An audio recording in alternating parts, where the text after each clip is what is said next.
Okay, no, kay Tengit ang confidence ang inyong kang inyo sa buong pamatsyag.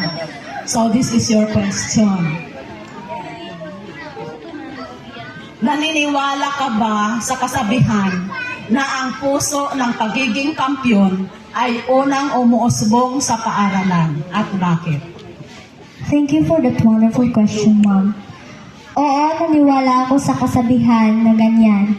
Because, for I believe, the sport does not build better athletes but also better people. And I thank you. So, litong po, Fernando, ang question. Yes, ma'am. Okay. Naniniwala ka ba Sabi ko, confident ang na ang puso ng pagiging kampyon ay unang umuusbong sa paaralan? At bakit? Lalaking magbago. Nagapati ka ba lang sa eskwelahan nag-uumpisa ang sport? Ang pagiging kampyon?